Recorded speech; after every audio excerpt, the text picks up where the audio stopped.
I skipped my childhood best friend's birthday after his new girlfriend called me the typical girl best friend and accused me of trying to steal him, and now he and our families are furious with me. Miles and I have known each other since we were 2 years old because our parents are best friends. While I wouldn't call Miles my best friend, we've always been close. We hang out occasionally and see each other at all the major holidays, thanks to our family's connection. Now, in our early 20s, our friendship is more casual, but it's still solid. The current issue stems from a dumb childhood memory that, at the time, was just a harmless moment. When we were 8 years old, we participated in a little wedding play at our after-school care. I was the bride, Miles was the groom, and the whole thing was a goofy production with bad songs and uncoordinated kids stumbling around. Naturally, our parents took pictures and videos of the play, proud of their little actors. To this day, one of those photos hangs on our respective family picture walls. Miles has been dating Lindy for the past year. They've known each other for 3 years, but their relationship only turned romantic recently. From the start, it was clear Lindy didn't like me. Every time we were at the same celebration, she'd make a snide comment about me being a typical girl best friend. Once, she even accused me of secretly wanting to sleep with Miles. I have no idea where she got that idea. Miles and I barely see each other outside of family functions, save for the occasional monthly catch-up over food. We're close, but our friend groups and schedules are completely separate. Things escalated after Lindy saw the wedding play picture. From then on, her comments became more frequent and pointed. She even started sending me direct messages on Instagram, saying things like, "I know what game you're playing." I was baffled. It wasn't a game, and I wasn't even sure what she thought I was doing. I tried talking to Miles about it. He told me to just give her time, which felt dismissive but also like the easiest option. Then came Miles' birthday party last Saturday. I was invited, of course, but Lindy decided to send me a message before the party. She wrote something along the lines of, "I'll be supervising you. This is our first birthday as a couple, and you're not going to take up his time." That was my breaking point. I talked to Miles again, hoping he'd step in or at least acknowledge how toxic this was becoming. But all he did was repeat the same advice, to give her time. I couldn't do it anymore. When the party started, I sent him a quick text apologizing and told him my mom would drop off his gift. I just couldn't face the tension anymore. Now, Miles is upset with me for skipping his birthday. Lindy claims I made the whole situation about myself, and my parents are disappointed I missed what they consider a family function. I haven't shown anyone Lindy's messages because I didn't want to blow things up or turn this into a bigger mess.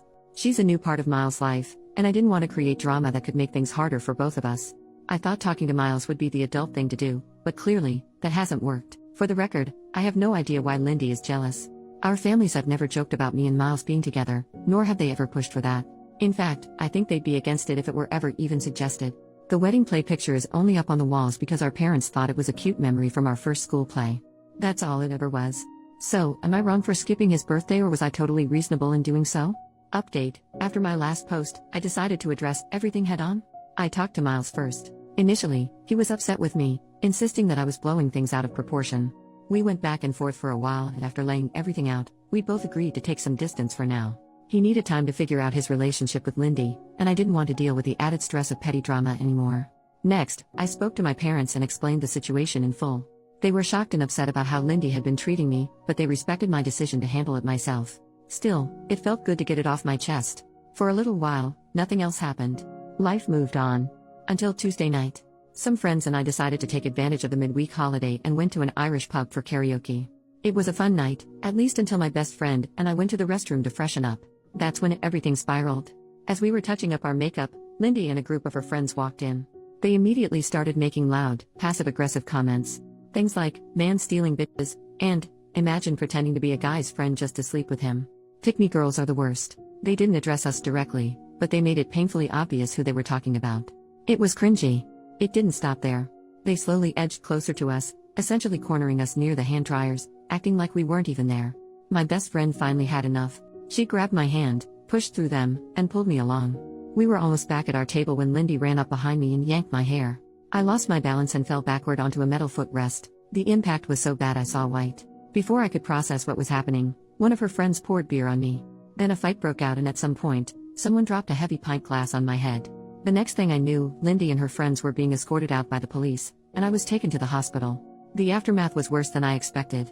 My parents and Miles' parents both rushed to the hospital, furious about what had happened. I was diagnosed with a severe concussion, a fractured nose, and a hairline fracture in my back. I ended up staying in the hospital until Thursday morning. In the meantime, Miles tried calling me repeatedly, but my parents told him it wasn't the right time for him to visit. I also received an official notice that a legal case had been opened against Lindy and one of her friends for assault and causing a public disturbance at the bar. Now I'll have to deal with the legal side of things too.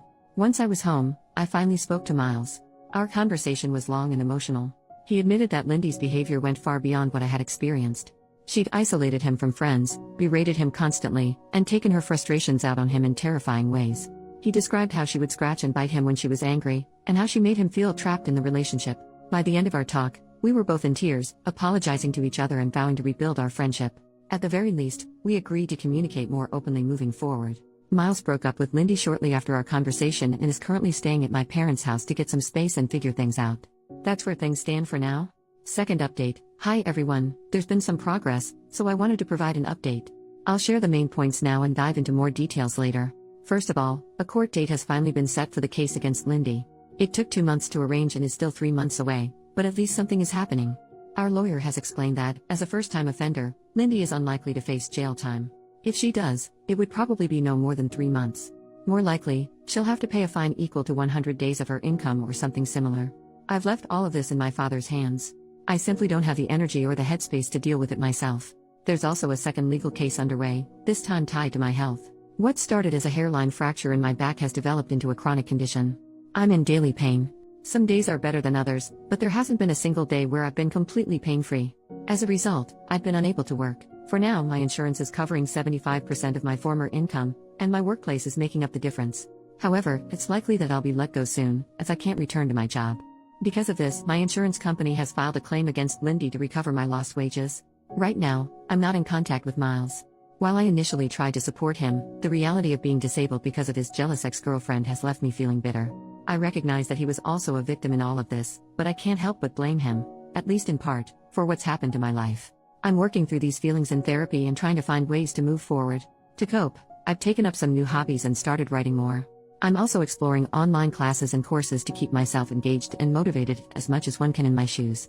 One bright spot in all of this has been Miles' parents, who have been incredibly supportive. His mother in particular, has been a godsend. She's gone above and beyond to help me, volunteering to drive me everywhere I need to go. We've even become friends and went to see Deadpool and Wolverine together recently. As a stay-at-home wife, she has the time to offer, and her kindness has meant the world to me. Interestingly, one of Lindy's friends reached out through my lawyer, offering to testify against her. She also sent a letter apologizing for her role in everything. According to her, Lindy had convinced their friend group that I was bullying her and had even claimed that Miles cheated on her with me in the past. That revelation shed a lot of light on Lindy's behavior and the toxic bull crap she'd been spreading. That's where things stand for now. I'm doing my best to heal and move forward, but it's a slow and difficult process. Take care of yourselves, and always shield your back. New update. Hey everyone. So, here we are again, and honestly, I'm just exhausted. Things have progressed, but this whole ordeal feels like it will never end. The first court date came and went. It was my insurance company versus Lindy, and, no surprise, she lost. She's now responsible for most of my lost wages, which is some relief I guess. Thankfully, I didn't have to be there the entire time, because I've had enough of this circus.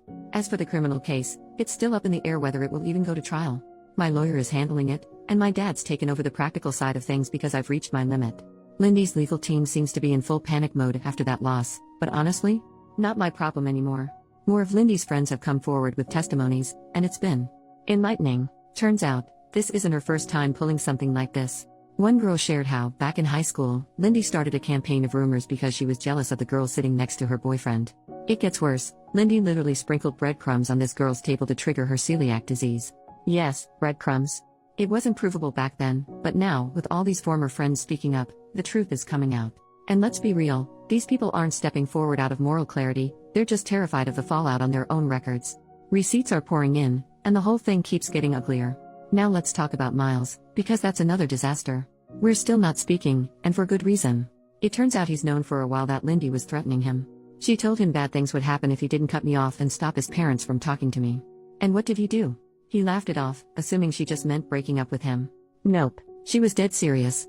She even started stalking me and one of his cousins, making fake profiles to send cryptic messages. And what did Miles do then? He talked her down. That's it.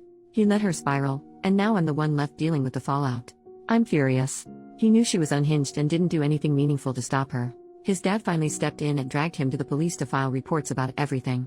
They've gathered evidence, including screenshots from when Lindy stalked his cousin and photos of injuries from when she got physical with Miles. At least something is being done now, but it's too little, too late for me. As for Lindy, she's gone quiet, except on TikTok of course. My friends keep sending me her cringy videos, and it's honestly disturbing. She's pretending like nothing is happening, posting trendy videos with her new boyfriend. From what I hear, she's living at his place now, probably because her parents cut her off. And the boyfriend? Well, my friend did some digging, and let's just say he fits her type. As my grandma likes to say, there's a lid for every pot. On the health front, things are still rough. My pain hasn't improved, and now it's radiating to my left hip. I'm waiting for a surgery appointment, which looks like it'll happen in early 2025. Most days, I feel like I'm held together with duct tape. On the bright side, I've made a few friends among the nurses. One of them even braids my hair, which is sweet. I'm also seeing a physiotherapist, though at this point it's mostly for massages to manage the pain. They suggested pool exercises, so now I'm in an aqua aerobics class for seniors. Honestly, the old ladies are a riot, except for one who always looks miserable, but I can't judge because I kind of get it. One piece of good news, I finally got approved for a wheelchair. It's been a game changer. Now I can go out with my friends without feeling like my body is going to collapse after an hour. I've also started taking some university courses for fun and playing way too much Fallout. So, there's that. And that's where things stand.